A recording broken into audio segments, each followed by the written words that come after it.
Hoy vamos a hablar de golf. Sí, de ese deporte de 18 hoyos, bastones y pelotitas. Seguramente ustedes, como yo, nunca lo hayan practicado y pocas veces se han topado con un campo de golf cerca de sus casas. Pero el golf es hoy la excusa perfecta para hablar sobre privilegio, clases sociales, raza y género en América Latina. Para eso hemos invitado al profesor Hugo Cerón Anaya, autor del libro reciente Privilege at Play, Class, Gender and Golf in México. Privilegio en juego, clase, raza, género y golf en México.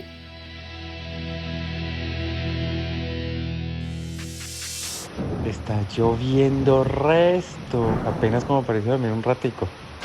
Dale, apurate. Poner el plástico a los sillones y ayúdame a levantar los muebles para que no se mojen. Ya llegué, mamá. Hey, ya voy llegando. ¿Me puedes salir a recoger por si acaso? Sebas, ¿cómo hago para subir esta foto a mi perfil? Abuelo, nada más la seleccionás y le das donde dice publicar. Entonces, ¿a dónde vamos a pasear este fin de semana? Vamos a ver si estira la cobija con el turismo esta temporada baja. Desigualdades hay de muchas formas, pero en todas el zapato aprieta.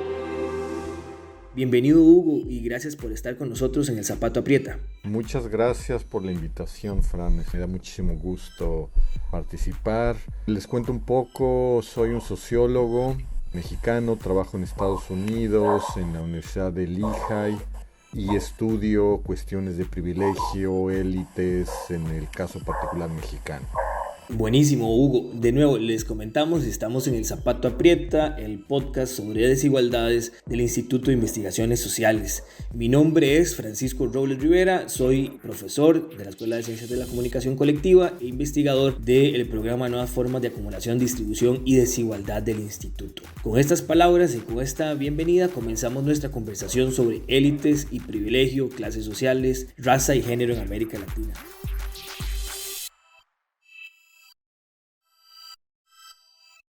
Comencemos, como dicen Hugo, por el principio. En tu libro vos hablas de privilegio, ¿verdad? Es decir, ese es el gran título de tu nuevo libro. ¿Qué significa, digamos, hablar de privilegio en un país como México? Y sobre todo, si nos ayudas a entender de qué hablamos cuando hablamos de privilegio.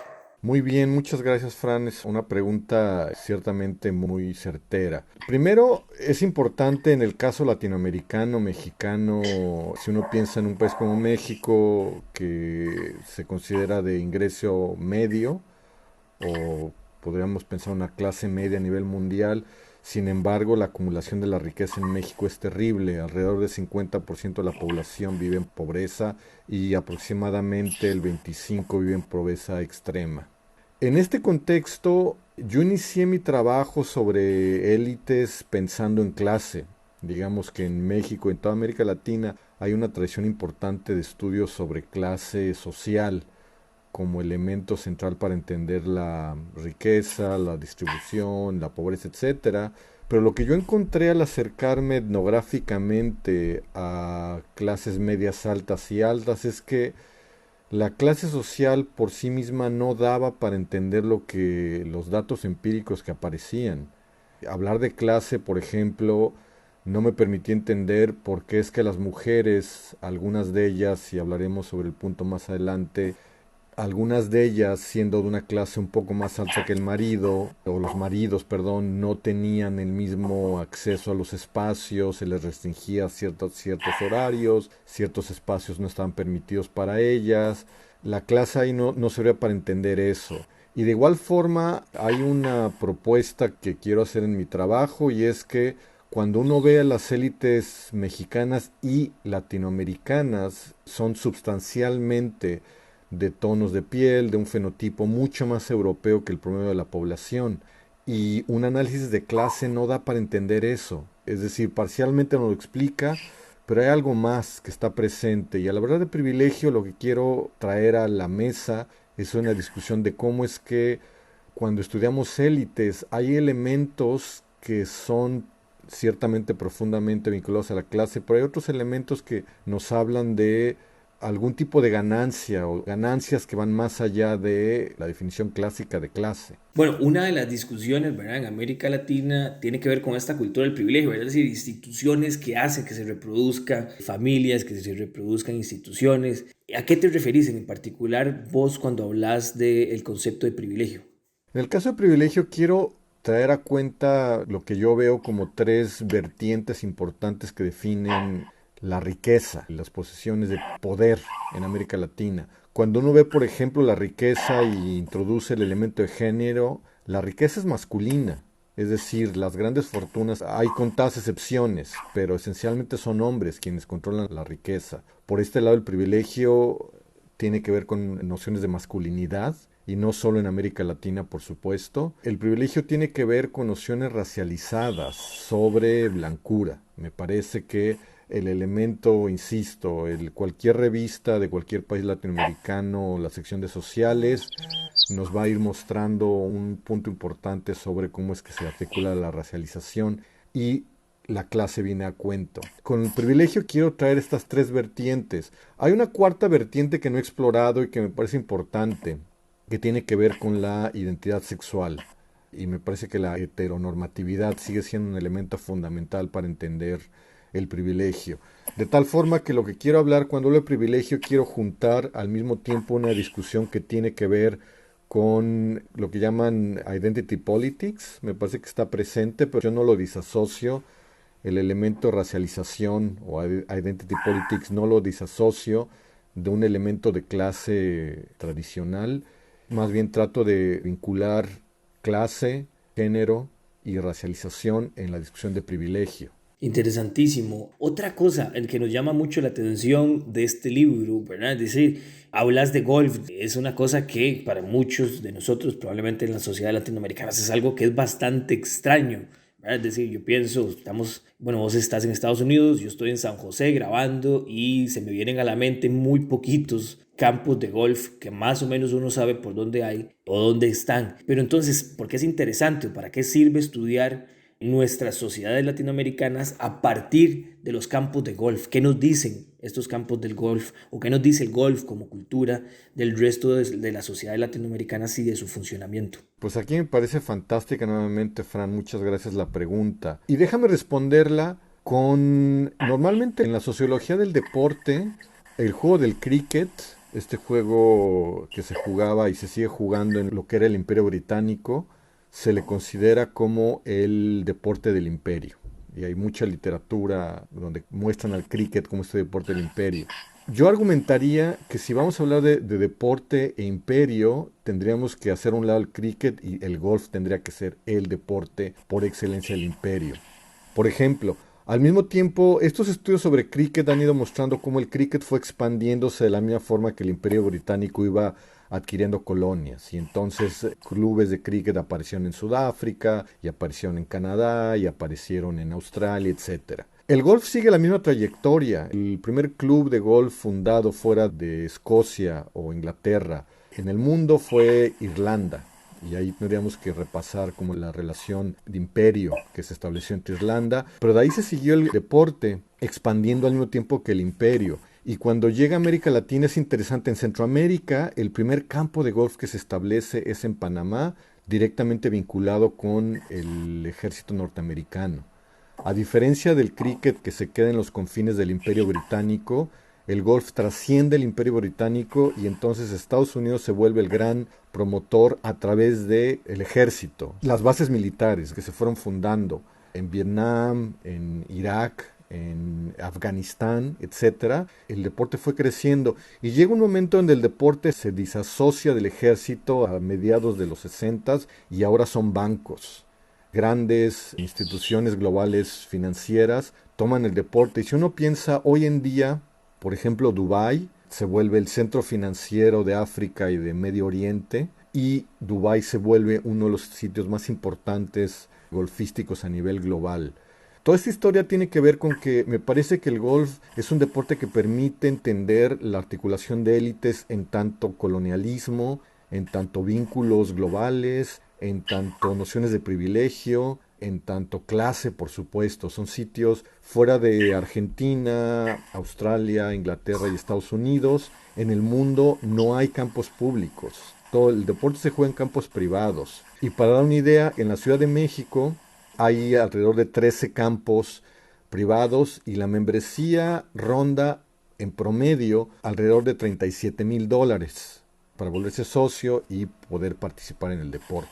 Esto nos habla justamente que el golf atrae, por razones que en un momento puedo elaborar más, a clases medias altas y altas. Y justamente eso es lo que me llevó al deporte. No llegué como jugador, no llegué como fanático, llegué como alguien interesado en entender cómo es que las clases medias altas y altas, en el caso mexicano, articulan su privilegio.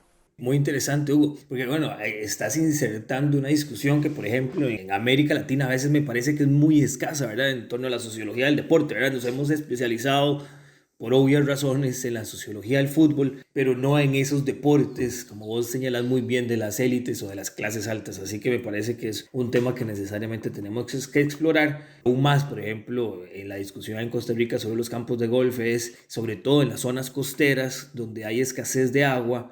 Hay una disputa territorial por el acceso al agua porque los grandes complejos hoteleros prefieren darle agua a los campos de golf que a las comunidades. Y bueno, eso ha generado también una conflictividad territorial importante, por ejemplo, en las zonas costeras del país. Ahora, avanzando un poquitito más en la discusión de tu libro, uno de los temas que son escasos en la literatura siempre en América Latina tiene que ver con el rol de las mujeres, ¿verdad? Es decir, el rol de las mujeres y sobre todo las mujeres de la élite.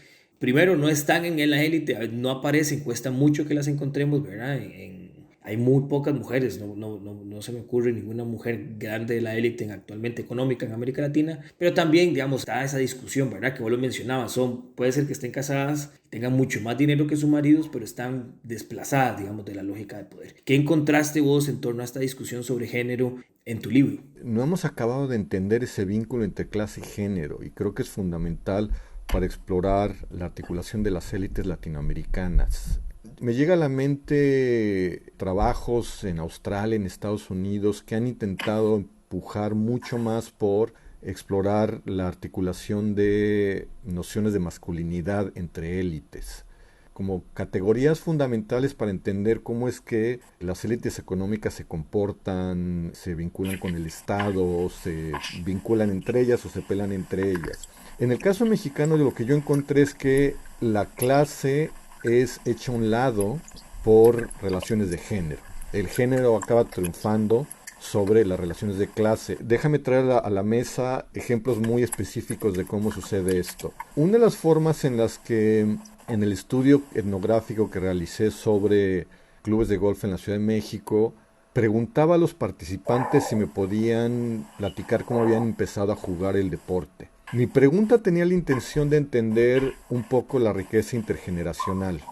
Sabiendo los costos de los clubes, sabiendo que, digamos, alguien que para los alrededor de 2014, 2015, 2016 había iniciado, digamos, alrededor de 40 años, entonces había empezado jugando en los 80s con una familia, es decir, a través de su familia, me podía más o menos, bueno, con cierto grado de precisión, entender la clase social de la que venía la persona entrevistada. Entonces, mi pregunta constante era cómo empezaste a jugar golf y la gente me relataba sus experiencias. Lo que me encontré en el caso de las mujeres fue fascinante, mucho más que los hombres. Muchos hombres me contestaban que habían empezado a jugar golf a través de su trabajo. Es decir, participaban en una corporación, la corporación los llevaba a eventos en Estados Unidos y allí habían tomado algunas clases, comprado equipo y ahora se habían vuelto golfistas. En el caso de las mujeres, en el 90% de los casos que encontré, la respuesta era, empecé jugando con mi papá.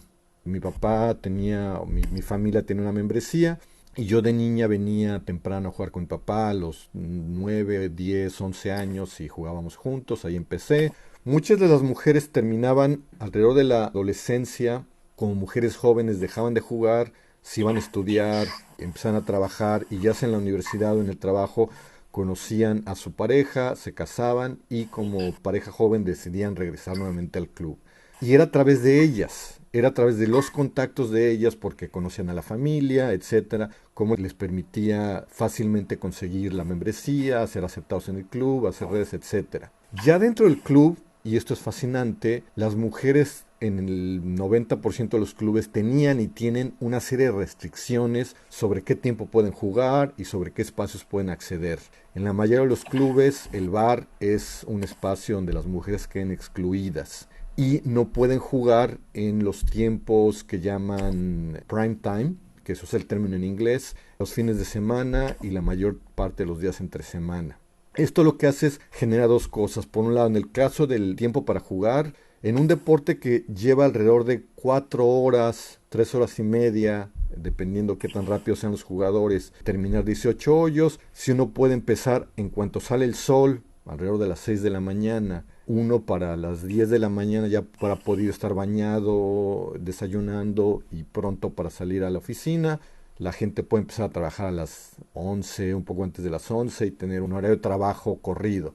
Pero si la persona empieza a jugar a media mañana, corta completamente, vuelve muy difícil trabajar. Igualmente, si la gente no tiene acceso al bar, el bar es el lugar donde por excelencia se articulan las redes sociales, donde la gente oye quién es un jugador divertido, quién cuenta chistes muy graciosos, quién tiene una plática muy amena, quién apuesta y al perder no tiene problema y paga, etcétera. Y entonces todo esto, digamos que las mujeres quedar excluidas limitan muy poco su participación en espacios públicos, limitan muy poco su posibilidad de generar redes como empresarias o como ejecutivas, limita su participación conociendo otros socios y las vuelve invisibles al interior del campo. Y entonces me parecía paradójico cómo las mujeres eran quienes esencialmente permitían a hombres de clase no trabajadora, pero quizás media alta, acceder a estos espacios, pero ya que estaban adentro, ellas eran excluidas de una serie de actividades, tiempos, espacios que los hombres inmediatamente podían acceder.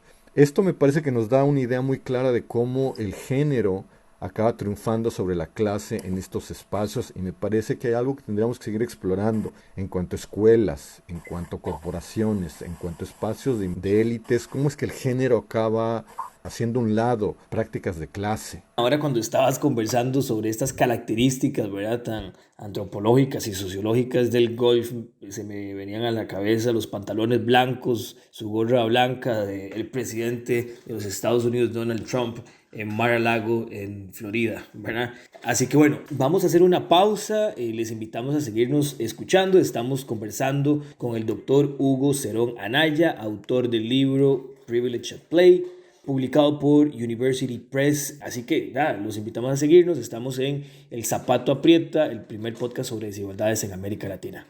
Seguimos en un ratito más. Desigualdades hay de muchas formas, pero en todas el zapato aprieta. Bienvenidas y bienvenidos de nuevo. Estamos en El Zapato Aprieta, el primer podcast sobre desigualdades en América Latina. Hoy conversando con el profesor y autor del libro Privilege at Play del Oxford University Press, Hugo Cerón Anaya. Hugo, bueno, vos escribís desde un lugar muy importante para América Latina, que es México, ¿verdad? Es decir, México sigue siendo, para lo bueno, lo no tan bueno, un horizonte particular, ¿verdad? Y un faro sin lugar a dudas para el resto de las sociedades en América Latina. Pero estudiar México es particularmente importante, ¿verdad? Es decir, lo mencionaste desde el inicio, México es un país altamente desigual, es decir, la persona más rica durante muchos años es mexicana, Carlos Slim, pero también además es muy, muy pobre. Desde hace unos años además tiene un presidente de izquierdas, Andrés Manuel López Obrador. Vos usás una frase de Andrés Manuel López en un epígrafe. Entonces, ¿cómo podríamos entender o cómo y qué explica, ¿verdad?, la sostenibilidad de esta cultura de privilegio, de estas desigualdades en un sistema político como el mexicano, que ahora, por ejemplo, tiene un presidente de izquierda y que sin embargo no necesariamente ha modificado esas estructuras que han reproducido las desigualdades y el privilegio en México? Esta aparente como contradicción entre tener el hombre más rico y algunos de los sujetos que aparecen en la lista de Forbes en México y tener un gobierno de izquierda, me parece súper interesante pensar. Carmen Martínez Novo hace poco publicó un libro sobre el caso ecuatoriano y creo que hay muchas similitudes mostrando cómo la izquierda, en el caso ecuatoriano, más que necesariamente responder a los argumentos o seguir algunos de los elementos clásicos de la izquierda latinoamericana, echó mano de todo el discurso multicultural producido por el neoliberalismo, de derechos culturales, para llevar adelante proyectos en los cuales a las comunidades, por ejemplo, indígenas o afrodescendientes eran hechos a un lado, proyectos extractivistas llegaron adelante, donde algunas de las cosas, por ejemplo, que tú trabajas, ¿no? De cómo es que algunos de los sujetos que participaban en el empresariado pasan al gobierno y viceversa, estas puertas giratorias, esta captura del Estado. Y Carmen muestra eso en el caso ecuatoriano y me parece que en el caso mexicano tiene muchos paralelos. No podemos perder de cuenta, por ejemplo, que uno de los grandes vínculos entre el gobierno de Andrés Manuel y la gran burguesía mexicana era Alfonso Romo, una persona que viene de esta élite, que era la persona encargada, digamos, de mantener vínculos, pero el cual seguía muy en esta línea casi como de dar derechos culturales, pero no transformar las estructuras de fondo.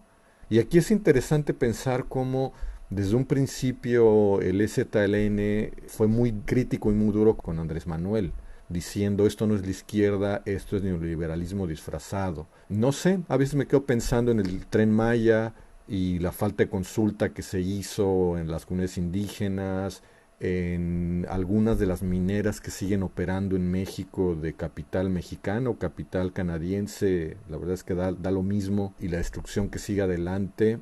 Parecería que hay un juego en el cual esta izquierda particular ha sido muy hábil presentando un discurso de derechos y quizás uno podría pensar en la forma en que Andrés Manuel tomó el primer día de la toma de posesión, que era casi como un espectáculo, donde los pueblos indígenas participaban, pero en los cuales los pueblos indígenas al mismo tiempo nunca tuvieron una voz. Entonces aquí me parece que hay un elemento a pensar de cómo es que algunas de estas élites económicas, a través de estas puertas giratorias, a través de su participación en el Estado, entrando y saliendo, han logrado desvirtuar algunos de los más importantes posiciones de la izquierda latinoamericana de cambiar las estructuras económicas. Estamos conversando con Hugo Cerón Araya y estamos cerrando esta conversación súper interesante sobre golf, privilegio, élites, clase, género y raza en América Latina y en el caso particular de México. Hay una cita que vos utilizás que a mí me pareció como muy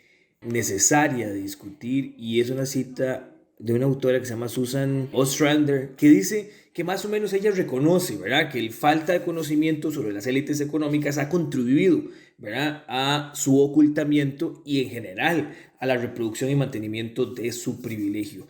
Dado el trabajo que vos has hecho en este libro, en otras publicaciones, ¿cuáles crees que son los retos que tenemos y encontramos quienes estamos interesados e interesadas en estudiar a las élites? Y si es posible, ¿qué recomendaciones nos das para superarlos? Pues creo que lo que tenemos, Fran, es que tenemos como tú lo señalas y Ostrander lo señala, y es interesante porque Ostrander trabajó hacia los 90, principios del siglo XXI. Tenemos muy poco entendimiento metodológico. No hemos acabado de cruzar estas formas en que la clase, nociones de género, nociones... Particularmente en mi trabajo trato de llevar adelante la noción de blancura y en varios espacios ha habido colegas que me han cuestionado el término, señalando que eso parecería más responder al modelo norteamericano que al modelo latinoamericano. Y si bien reconozco que puede ser chocante, que puede ser molesto, que podría no ser lo más preciso que tenemos para hablar de élites latinoamericanas, creo que hasta el momento es lo mejor que tenemos.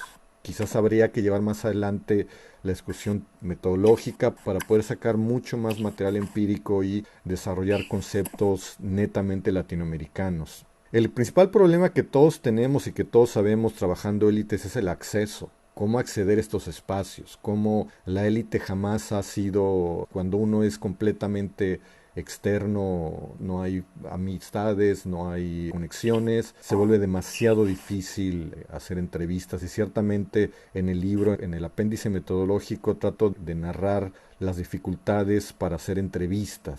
Sin embargo, creo, y aquí yo me gustaría invitar a los oyentes, si alguien tiene deseos de hacer trabajo de élites, Creo que nos quedan espacios que no hemos sabido aprovechar, como son las páginas de sociales. Ahí me parece que hay un espacio muy interesante de ver cómo se reproduce la élite. En algunos momentos, como diría el intelectual público Monsiváis, casi como humor involuntario. Hay momentos en que acaba desnudo el chiste, digamos, el juego, en fotografías, en bodas. Y ahora también, y eso es parte de lo que quiero trabajar ahora en el caso de redes sociales como Instagram. Parecería que nuestras vidas se han vuelto completamente... Todos corremos, todos metafóricamente hablando, corremos a desnudarnos en las redes y queremos volver todo público. Me parece que ahí hay un espacio súper importante para acceder a estilos de vida, a tratar de entender. Recuerdo un líder sindical mexicano bastante famoso, conocido por su cleptomancia, en el cual la hija se exhibía en su jet privado viajando por el mundo con sus perros. Eso hablaba como de la exquisita frivolidad de algún sector de la élite económica sindical mexicana. Pero creo que ahí queda un espacio que podríamos acceder a algunas de las vidas de las grandes fortunas latinoamericanas. Y ciertamente no es la única, pero tenemos que seguir adelante con opciones metodológicas que no impliquen necesariamente acceder a los espacios por la dificultad que eso conlleva. Muchísimas gracias, Hugo. Hoy en El Zapato Aprieta, el primer podcast sobre desigualdades en América Latina, conversamos con Hugo Cerón Anaya, autor del libro Privilege at Play, Class, Gender y Golf en México, Privilegio en Juego, que los invitamos a leer. Se puede encontrar en las bibliotecas de sus universidades o en su librería de preferencia. Hoy fue una excusa perfecta para hablar de algo que no necesariamente es de uso común en nuestros debates sobre café, y es el golf. Así que de nuevo invitarles a seguir al Zapato Aprieta del Instituto de Investigaciones Sociales en sus redes sociales, Spotify, Anchor, Facebook y Google Podcast. Y sin más, me despido. Yo soy Francisco Robles Rivera, los acompañé el día de hoy. Muchísimas gracias, Hugo, y muchísimas gracias a ustedes por habernos acompañado, y nos volvemos a encontrar en una semana o cuando nos escuchen en un nuevo episodio del podcast El Zapato Aprieta. Muchísimas gracias.